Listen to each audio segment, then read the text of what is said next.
행위입니다. 이거는.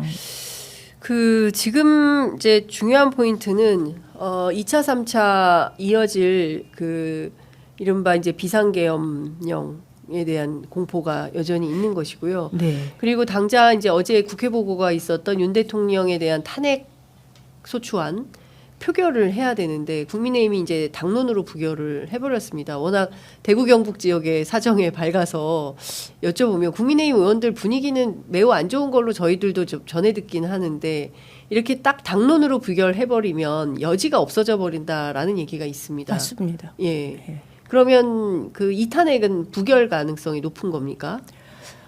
지금 상황에서는 저희도 좀 부담스럽긴 하지만 네. 부결 가능성이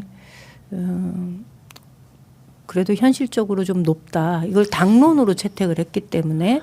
그런데 저는 이게 지금 한 번은 막을 수 있을지 모르겠습니다. 그런데 제가 오늘 아침에 그 보수 언론들의 사설 제목들을 쭉 봤어요. 네. 근데 이 계엄 선포에 대해서는 대단히 어리석고 무능하고 이 형편없는 그리고 국격을 바닥에 떨어뜨리는 대통령이 스스로 국가를 이게 국가의 위신을 곤두박질 치게 만든 행위였다라는 것을 모든 보수 언론들이 논설에서 그런 얘기를 하거든요.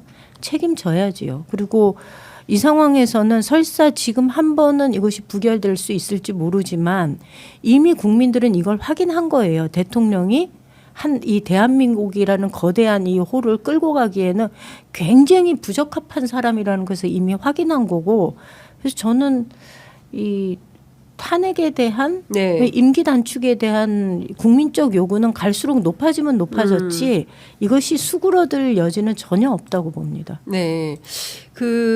이제 탄핵을 대체로 한 번 정도 대통령에 대한 탄핵이기 때문에 이게 한 번 하지 또 할 수 있겠냐. 많은 정치인들 특히 국민의힘에서는 탄핵은 한 번 쓰는 카드다. 두 번은 불가하다. 이제 이렇게 대통령에 대한 탄핵을 또 한다고 민주당이 그러면 또 욕먹어요. 뭐 이제 이런 반응들을 오늘 아침에 전달을 해 주었습니다.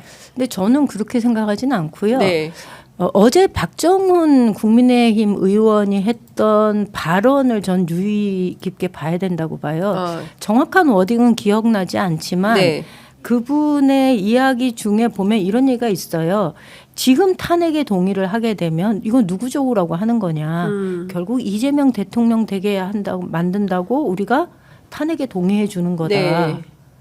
그러니 이재명 당대표가 사법적인 심판을 앞으로 한 3개월 이내에 받을 가능성이 많고 예. 2심에서라도 실형이 확정되면 어쨌든 출마 자격을 잃어버리게 되는 거잖아요. 네. 그러면 그때까지는 시간을 끌어야 된다라는 얘기를 해요. 맞습니다. 시간을 끌어야 된다는 예, 거죠. 그래서 내년 3월까지는 이재명 대표 재판 결과가 나올 때까지 기다리면 되는데 왜 대통령이 지금 이 비상계엄을 선포해서 사달을 내냐 이런 그렇죠. 표현을 국민의힘 의원들은 합니다. 그러니까 저는 이거를 우리가 주의 깊게 봐야 된다고 생각을 하고요. 예.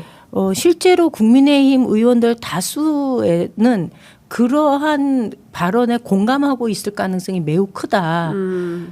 탄핵을 한 번 했으면 됐지 두 번 하는 거는 부담이다라는 네. 것. 그것에 대한 학습 효과가 있기 때문에 예.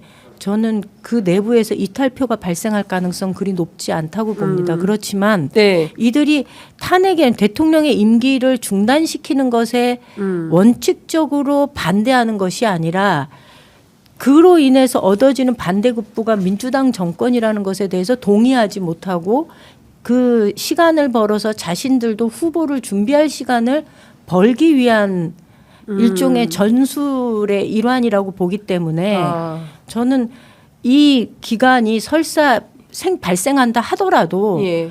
저는 이것이 국민적 공분과 인식의 확대로 예. 탄핵에 대한 공감대 형성으로 해서 저는 충분히 뚫고 나갈 수 있는 거다. 그리고 더 이상 버티기 어려울 거다라고 예. 봅니다. 예. 어쨌든 지금 이것을 아주 단순한 정치 논리로만 계산을 하는 국민의힘이 뭐 어제도 의총에서 뭐 상당한 격론이 있었다라고 해서 하고 결국에는 이제 부결 시키기로 결정을 한 건데 고민은 깊은 걸로 압니다. 한동훈 대표 포함해서 많은 분들이. 근데 중요한 것은 이제 국민들이 그 이런 열망을 좀 모아내서 대통령을 그러니까 굉장히 위험한 상황인데 이 위험한 상황을 어떻게 언제까지 두고 볼 것이냐에 대한 것도 결국은 국민들의 선택이 아닌가 싶습니다. 그 광장에 많은 시민들이 그동안 뭐 나오기도 했지만 더 늘어난다라는 얘기는 있었지만 이걸로는 부족하다라는 비판도 있었습니다. 과거에 80년 서울의 봄 당시에 학생운동 하셨고 당시는 더 엄혹하지 않았습니까? 그 실제로 군부가 장악을 하고 있던 시절이기도 하고요.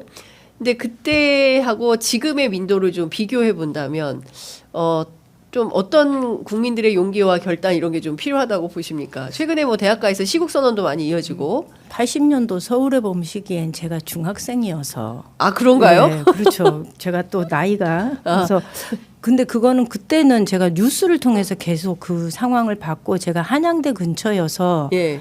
대학생들이 수시로 데모하는 모습을 지켜봤던 사람 중에 하나인데 저는 당시하고 지금하고는 비교하기는 너무 어렵다. 왜냐하면 국민들의 민주주의에 대한 그 가치관은요. 네.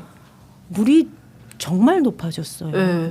그렇기 때문에 과거처럼 총칼로 그것을 짓밟을 수 있는 상황이 아니고 지금은 국민 하나하나가 지금 사태를 예의주시하고 나름의 다 판단을 가지고 있기 때문에 네. 비교하는 건 어렵다라고 봅니다. 거기다가 국민적 분노는 훨씬 더 큽니다. 그리고 지금 외국에서 이제 이 세계 각국이 보여주고 있는 대한민국의 지금 상황에 대한 것도 네. 굉장히 엄중하고 그리고 지금 주식 시장도 그렇고 선물 시장도 그렇고 완전히 다 박살이 난 거잖아요. 네, 네, 네. 경제가 너무 힘들거든요. 예. 이런 상황에서 윤석열이라는 사람이 이 국가 운영에 능력이 있느냐 이미 국민적인 판단은 끝났다고 봅니다. 네. 이제 한 달, 두 달 더 생명이 연장된다고 해서 대한민국이 그러면 지금의 위기 상황에서 이 뭐 이렇게 또 다른 대안을 찾을 수 있느냐? 저는 국민들이 그렇게 보지 않는다고 봐요. 네.